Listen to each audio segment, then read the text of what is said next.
They say you can't make an omelet without breaking a few eggs in the process, and they're breaking some eggs and some new ground on workforce development in Virginia by training workers on the fundamentals of the kitchen and the restaurant industry. Senator Tim Kaine stopped by one such venture this week. La Cocina trains unemployed Latinos in Virginia about cooking and restaurant skills to enhance their ability to find full-time employment. And the senator joins us now with more about job development overall in Virginia. It's good to see you. Hey, Steve, thanks. So you were there yesterday. I was at La Cocina VA. They're in Mount Olivet United Methodist Church in Arlington. But it's basically Latinos training them for restaurant careers with a certification through Northern Virginia Community College. And it's a win-win because the work they do every day in their 14-week program is to prepare meals that then get delivered at the end of every day to low-income families. They also cater banquets and galas, gaining language skills, work skills, and the ability to go out and find employment. And it's a great example of how career and technical training is still so necessary. And I know your focus is not just on Arlington. You're looking at all of Virginia and hopefully colleagues, the whole country, to build some of these advances. So how can we take what's happening where you were yesterday and enable processes and programs like this to continue to expand? Well, a couple of things. We're in the Senate right now. There's work going on the reauthorization of No Child Left Behind, the Elementary and Secondary Education Act. And with colleagues, we're trying to put into that act broader promotion of career and technical training. And then we will move to a different bill called the Perkins Act, which funds career and technical training, not just in K-12 schools, but whether it's programs like La Cocina VA, union apprenticeship programs at community colleges. The career and technical trades, whether, again, my dad was a welder and iron worker, so whether it's the welding certificate, culinary trades, becoming an EMT, going on code.org and teaching yourself to be a computer coder and then taking that test, in that field. There's so many jobs that need technical training, and we just have to really expand opportunities and then make sure people know about the opportunities that are there. You mentioned your dad. I know this is very personal to you, too, especially when it comes to helping Latinos in this area, because that's something that you did when you were younger. Indeed. I took what I learned in my dad's shop, and then in 1980-81, I helped run a vocational school in Honduras where we taught kids to be carpenters and welders. And I've seen all throughout my life the power of these technical trades.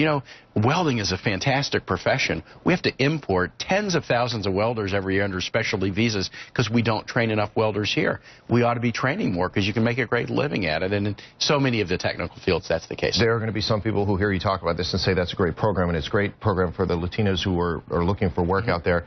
But there are a lot of other Virginians out there who are looking for work. Absolutely. So how do we make sure that everybody has equal opportunity here to find jobs when they want them? Yeah, Steve, one of the great things, anywhere I go in Virginia, any zip code I'm in, I can actually do a technical training, job training roundtable in some interesting program. It might be in a high school, might be in a community college, might be in a church basement.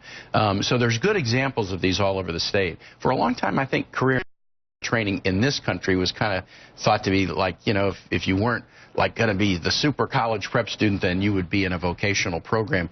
That's changing now, and people are realizing that the career and technical training is every bit as important and often even supplements your academic training. So we just need to build it more into the fundamental education laws, and I know this is something that Governor McAuliffe cares a lot about, too, in Virginia. All right, let's switch gears a little bit while we have you here, Senator. Congress has a lot of work to do on Monday when you get back in session. Absolutely. The weather's not cooperating for a week off right now, but I know you're never really off. The White House has made steps when it comes to what's happening with Iran. We've seen Secretary of State Kerry obviously getting involved in this. We've seen a framework of a deal. But that's about it right now when it comes to relieving some of these sanctions. Now, what is the Senate going to do? What is Congress going to do when we get back on Monday? What questions do you have? So I'm a co-sponsor of a bill with Senator Corker and some others, basically to set up a framework where Congress can review an ultimate deal.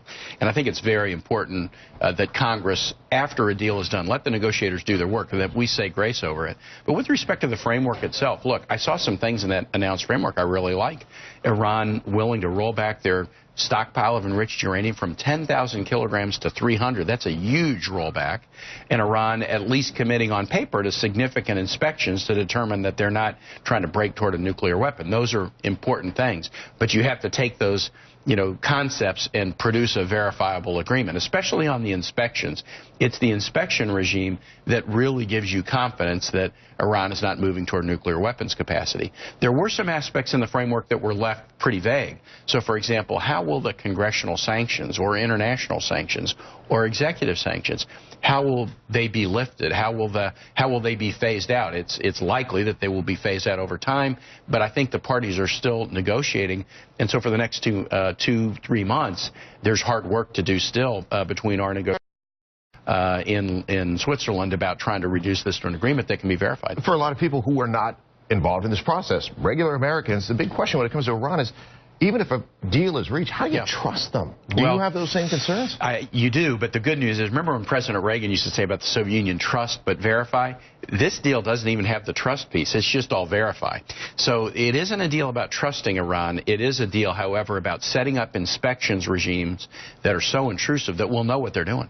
We already have pretty good intel about their program, but it's not perfect. But the inspections is what gives us an indication about what they're doing.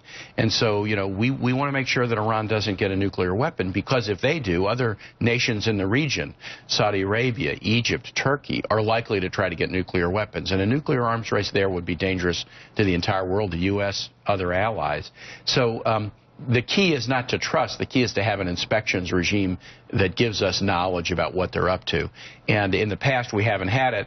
As part of the framework, at least, the announcement is, it suggests that we will. But we've got to now document that and make sure that the inspectors have access whenever they need access to determine what's going on. Well, I know we could talk about this all day. Hopefully you'll come back again. We'll see you soon. Okay, great. Thanks, Senator. It's always a pleasure.